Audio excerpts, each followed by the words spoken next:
patient. All systems downloading.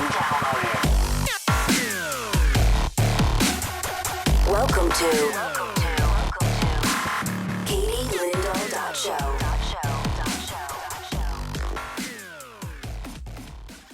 Honored to not only be at the Apple event moderating tonight, but just joined by two amazing individuals. Bill first, you senior marketing manager of Nintendo, and then of course the iconic Mr. Miyamoto.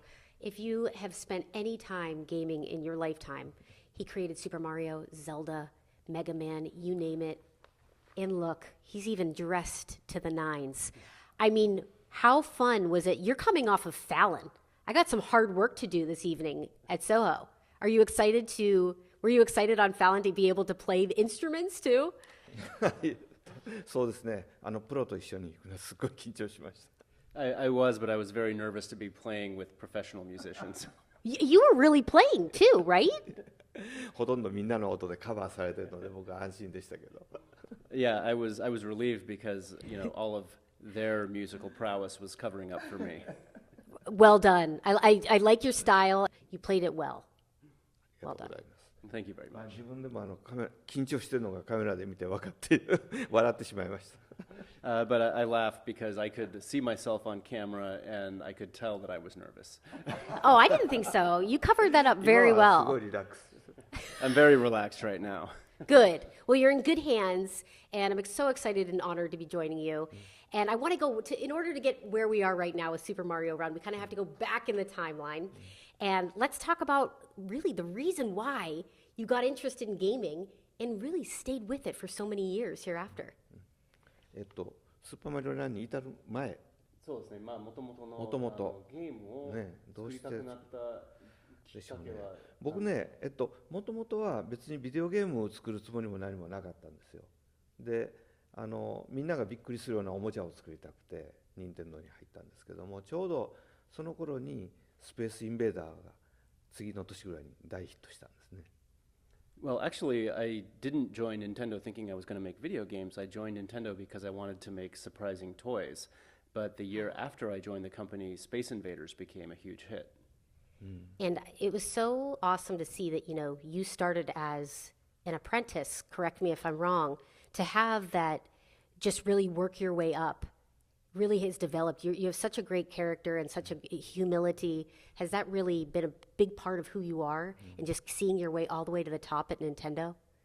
まあやっぱり一番入社した時が割と低いレベルで入ってそこから頑張って上に登ってきた。上に登ってきたというか、そうですね。どんどん自分が作りたいものを自由に作らせてもらうようになったというか正しいかもわからないですけどね。So yeah, I've been lucky because in that process, I've gradually more and more been able to have the freedom to create the things that I want to create. We have to start with that because I know I've read a lot about how some of these games have come to life, but to really dive into Super Mario and the idea of two plumbers and a princess, it's a wacky idea. How did you get people to buy into that? そのワッキーが入れてるんですか。2人のその土管のプランマーとピーチ姫とプリンセスっていうなんかその世界観自体がなんかおかしな、そうですね、おかしな変ですね。なってて、それどこから来たんでしょうか。どこから来たんでしょうね。とにかく面白いゲームを作ろうと思ったんですよね。で、ゲームってなぜ面白いのかなって考えてると、遊んでる人が何かをしてて、で横で見てる人がそれを見てて、俺に代われと、俺の方がうまくやるからとか、それからなんか失敗して、ここ失敗したって自分が分かることなんですね。So yeah, actually when I first started working on a video game, the thing is you have to think about what makes a video game fun. And so for example, what's fun about a video game is the interaction that you have on screen when you're the player, but then maybe somebody who's watching sees what you're doing and says, no, let me play, I can do it better. Or you do something in the game and you fail, but then you start to think, oh, wait, why did I fail? Maybe if I tried it this way or try this other thing, then I can get a different result. And so that's part of the fun, I think, of playing video games. exactly though, off of that, it's at that time in the early 80s until even with the Wii or the 3DS, you've pushed the barrier. You've pushed the limitations of what existed at that time. And how do you, you've created your own, a new realm. How do you do that? How do you invent the next big thing when it doesn't exist? さっきの話でいくと、なぜ自分は何をしてて次何をしようかというために、その状況を分かりやすくするために僕は絵を描くっていう技術をもっと持ってたので、それを漫画的に説明するってことをしたのが最初の頃ですよね。でそこからだんだんともっと新しいことはないかって、で世界中の人が共通で理解できる新しいことがないかって、それは多分自分の中にある何かなんですよね。例えばウィフットでいうと、体を使うと疲れるってことは世界中の人が疲れるわけで、そういうものをなんとかこう分かる形にして人に見せられないということを繰り返しているだけですね。Well, I think that connects to what I was saying, which is that idea of you try something in a game, you get the response, and you think about what's going to come next, or you think about what you could have done differently. And so when I'm working on a game, often, what I start to do first is I think of something that would be fun for people, and then I try to find a way to convey to them what that fun is. And early on, I had the skill of being able to draw, and so I would use sort of comical pictures and illustrations to illustrate what you're supposed to do in the game for people, and maybe that's where the idea of two plumbers and a princess came from. But similarly, as I continued to make games, what I continued to try to do was find something innate in people that they can find interesting and they can find fun. And so, for example, with Wii Fit, everyone understands that if you exercise and move your body, you're going to get tired. And so it was sort of taking that innate human experience and turning that into an interactive one that can be fun for people. And so it was by continuing to do this over and over again in these new areas, trying to find these new ways to have fun, that I think has enabled me to continue to make video games for a long time. I think one of the stories that's often brought up in talking about having fun and bringing in your own personal experiences is when we talk about Zelda and how your interactions in the real world really brought you to the video game premise of Zelda in itself. そうですね。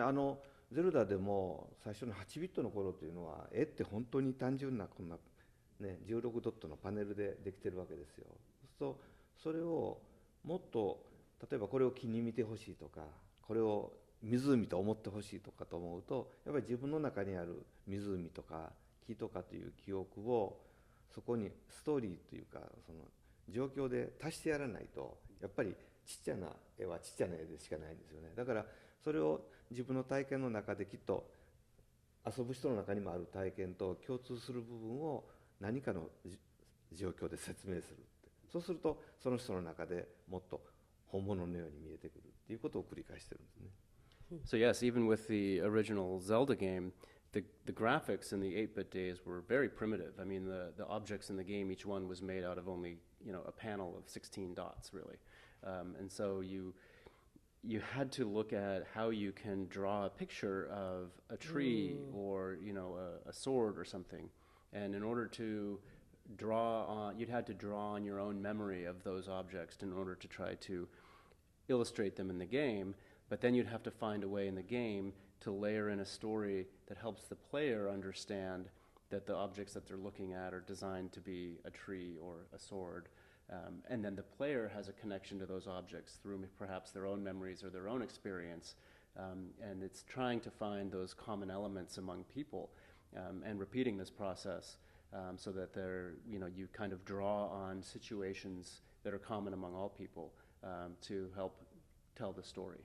And maybe this is a perfect segue to Super Mario Run, because you look at the timeline and the capability, the limitations that you had, to your point, with graphics from 8-bit all the way to now, having the experience to play Super Mario Run, it's gorgeous, it's compelling. It's like, how do you get more visually profound than this? Is it crazy for you to see how far we've come in just a matter of decades?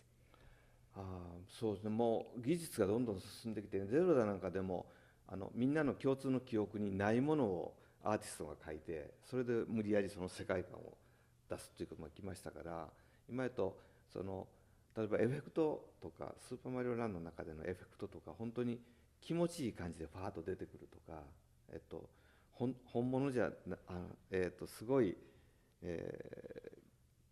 なんですかね、質感が書けるようになったんですね。それはやっぱり逆に経験よりも今の技術、グラフィックの技術とか、そういうアーティストの力とかいうのがすごく助けになるようになりましたね。Well, certainly the technology has really advanced, and if you think of The Legend of Zelda and what we were doing initially versus what we're able to do now our artists are creating things that they have no memory of. They're creating new images that they've never seen before. Similarly with Super Mario Run, the power of the technology and what we're able to do from an effects standpoint is, we're able to create, just as Mario's running along and doing actions, I don't know how you call it, but maybe sort of just this air of quality to it that you don't have a memory of. It doesn't exist in the real world, but the technology allows us to portray that through the power of the technology and the talent of the artists. Does that make it more challenging to create and develop now or in the earlier stages? だからね、遊びの構造を作るのは本当の技術的にレベルの低かった頃の方がしっかりと作れたと思うんですね。だから今の若いデザイナーの人にしたら、いろんな絵が描けたりいろんなことができてしまうので、逆に遊びの構造に一生懸命取り組めないというね、問題はあるんですけど、今は、その両方をうまく使うともっと複雑なことができる。例えばスーパーマリオランドの中へと、実はマリオのモーションってものすごくたくさん入ってるんですね。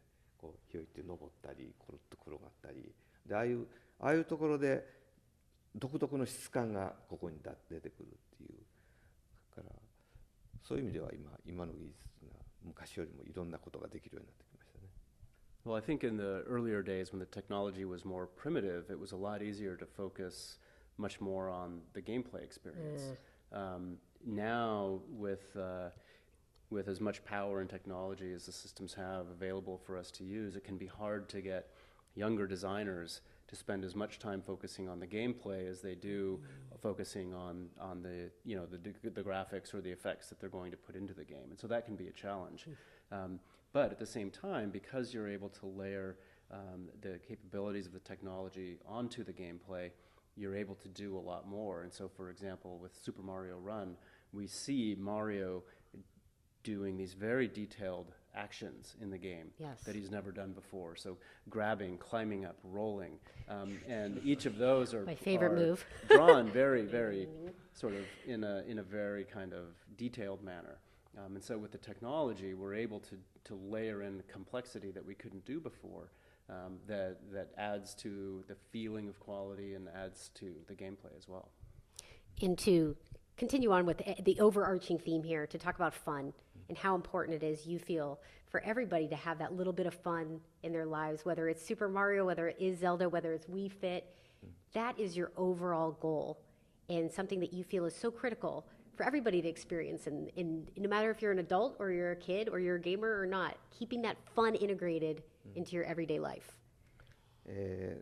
まあゲームを作ってる上でストーリーとかいろいろ加えていくんですけれども、やっぱり一番根本的な重要なのがその遊びっていう楽しさですよね。でWii Fit とかいろんなソフトを作ってきたんですけれども、やっぱりその中にはその毎日の生活の中にはちょっとだけでも毎日楽しめることが重要っていうことですよね。僕自身が宮本さん自身も周りの人たちも。そうですね。僕自身が楽しむことがすごい大事で、それをそのまま理解してもらうと、周りの人も楽しくなるっていうことですかね。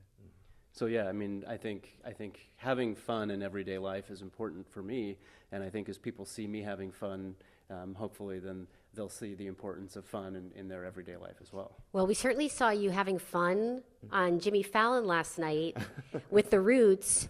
I swear to you, I got up this morning and I was in the studio late, and I'm like, first thing I went on was YouTube to watch the segment. And when I found out that you were jamming with the Roots and playing Super Mario theme song, it was amazing. It was epic. So I imagine, I didn't even know like how big of a musician you were. That's something you do for fun. Specifically, what instruments do you play, and what other activities and hobbies do you do for fun? そう、今回のファロンショーを見て、朝起きてビデオを見て、これだけギターが弾けるなんてびっくりしました。で、それが宮本さんの一つのその毎日のその遊びっていうか楽しみですよね。で、ギター以外でどういう楽器が弾けるかで、楽器以外でどういう遊びをしてるかっていう質問ですね。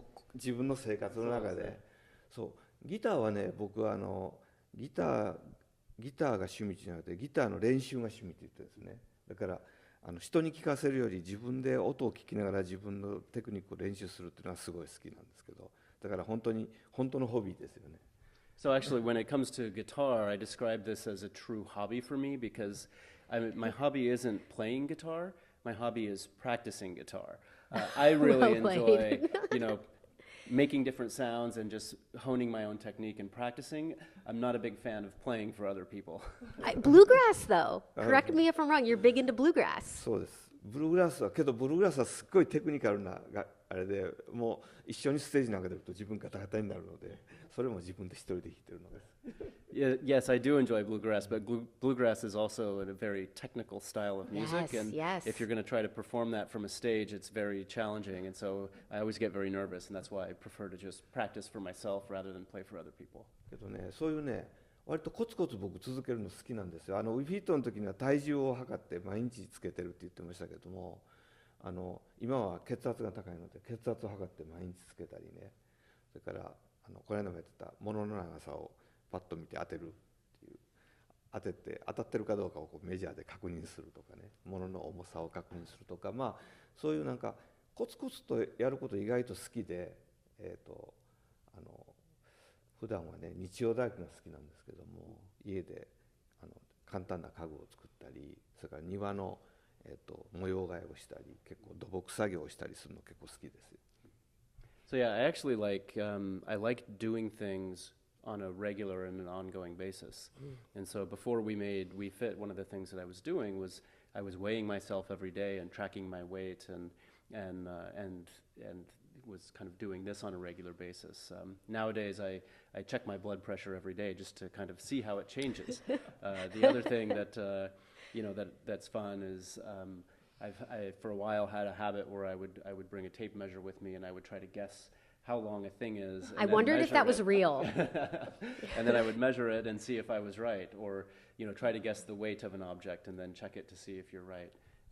And something else that I do for fun nowadays is I do some sort of home carpentry. I'll try to make simple furniture or do things in the garden with carpentry, those sorts of things. I was tipped off by your Nintendo people that the Carpentry has a good story, though. 日曜大工、家具を作るっていうのは面白い話があるっていう噂は今日聞きました。そうこの間はね、ちょっと古くなったスツールを改造してね、うちの猫がいるんですけど、猫にこうハンモックを作ったんですよ。それは嫁さんがハンモックが欲しいって言ってたので、こう作ったんですけど、なかなか猫が寝なくて1日に 2,3 回乗せるんですけど、いまだにしばらく乗ったら逃げていくんで、けど猫って不思議で、もう多分数ヶ月経つとある日突然そこでお気に入りの場所になって寝てたりするかもわかんないです。楽しみにしてるんですけどね。Well, yeah, recently I had an old stool and I decided to take it apart and do something else with it. And my wife had been saying that she wanted a place for our cat to sleep because we have a cat. Ooh. So I made a hammock for my cat. Out of a stool. And so then I would, every day, maybe 2 or 3 times a day, I would pick up the cat and put the cat in the hammock and the cat would sit there for a second and then jump out and run away. And Well so done. it still hasn't settled into using the hammock, but the interesting thing about cats is that they can suddenly change, and so who knows, maybe in a few weeks all of a sudden it will become the cat's favorite place to sleep. And I hope you can translate this right, but maybe don't quit your day job. やっぱりね、仕事がビデオゲームっていうのがいいんですよね。そうなんですよ。僕ね、仕事と思ってない。趣味は一番好きな趣味は何言ったらゲーム作ることって言ってますから。Well, actually, I don't view video games as my job. I actually look at that as my number one hobby. Don't you think that is something for anyone that's watching too, that's passionate about and loves gaming? It's finding that thing that you absolutely love to do where it doesn't feel like work every single day. まあそうですね、仕事っていうのは一番ベストなのが、その毎日好きなことができるっていうのが。と思いますよ。好きなことができるっていうのは幸せな人だと思うでしょ。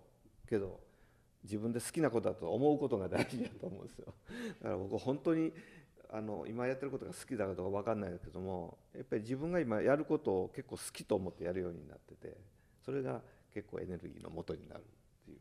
Well, yeah, I do think that's important, but I think people who enjoy what they do are probably the happiest people. But what's the most important thing is to think that you enjoy what you're doing. I don't know if I would say that my work is always fun every day, but I find a way to make it fun, and then by making it fun, I start to enjoy it. And so I think it's important for people to think about what they do and try to find a way to love the work that they do. You've had so many marquee points in the timeline of gaming. Where do you see things going in 5 years?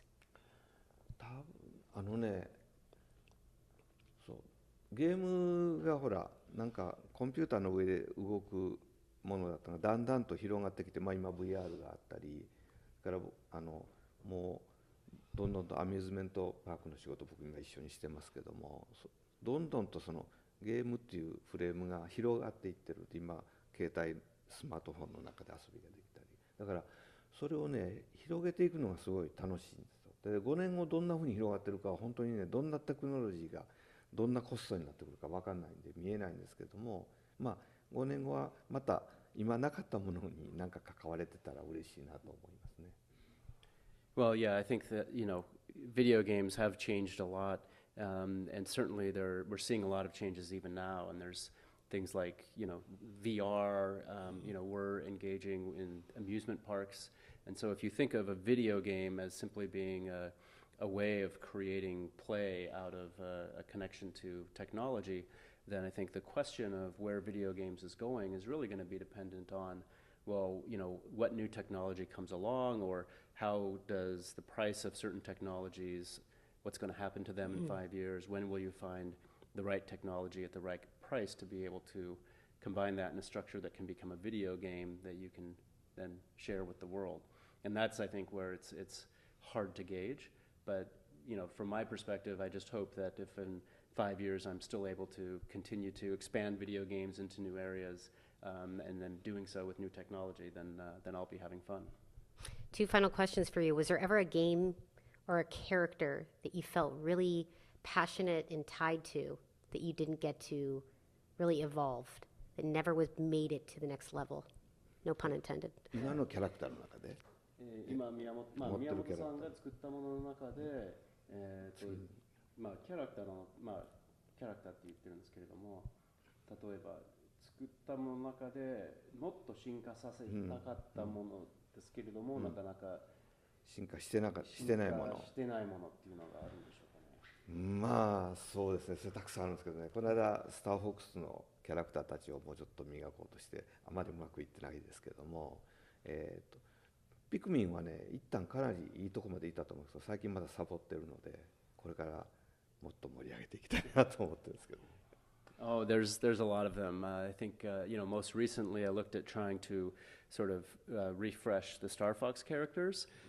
Maybe that didn't go as well as I had hoped, but it was fun to work on. And I think Pikmin. There was a point in time where I felt Pikmin, those characters had really evolved to a good point. But now that since then, I think they're not as popular as they once were. So I want to continue to try to work with Pikmin and make Pikmin popular again as well. That's my favorite. I have a little leaf on my head. Last question. I'm sitting here thinking about your music experience, even it is a hobby, but the transfixing nature of from the 80s to now and how memorable the music is and the beats and the melody. I mean, I could sit here and go through da-da-da-da-da. I mean, it's just, it'll come in your head. It's so hypnotic. How do you formulate? Do you work closely with the music teams, or is that something you completely stay away from? 僕はね、自分自身は新しい音楽にどんどんとくくりつけていく方じゃないと思うんですけども、僕も70年代頃についた音楽のままの自分の感覚でやってるんですけども、結構音楽のメンバーとは密接にやってて作ってて、でゲームの中ってやっぱりゲームの中のこう流れとかテンポとか作るのにどうしてもリズムと音っていうのは欠かせないんですよね。だから例えば効果音をどんな音を鳴らしたいかとか、ここでちょっと短いメロディーが欲しいとか長いメロディーが欲しいとかいうことは結構音楽の作曲者と直接話をしたり、サンプルの音をいっぱい作ってもらって選んだりしますね。Well, yeah, I'm not the kind of person who's constantly finding new music. I still remain a fan of a lot of the music that I was a fan of back in the 70s. But one thing that I do when we're working on a game is I do work very closely with the music team and our composers. And, we'll have a lot of discussions about what type of a sound effect do we want, what kind of a little musical chime do we want? Do we want a long phrase here or a short phrase? I'll have them, create samples for me. We'll choose from the samples. And so we work very closely together to make sure that we're providing, preparing sounds that really fit well with the gameplay. 今回スーパーマリオランとかで言うとカラーコインがあるんですけども、このカラーコインって結構テクニックがついてきてから大事な要素になるんですね。そのカラーコインを取った時の印象とか音はものすごく大事で、何度もリテイクを出したりしてますね。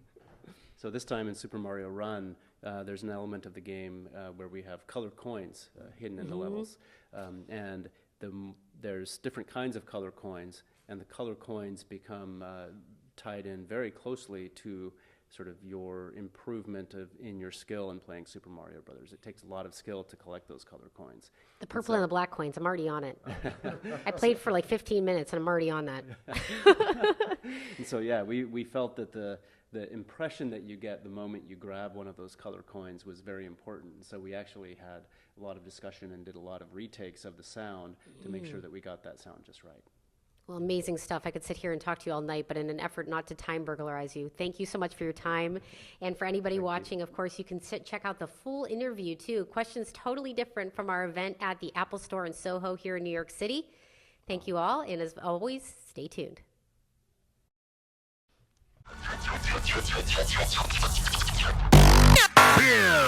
Thank you for your participation in Katie Linendoll Show.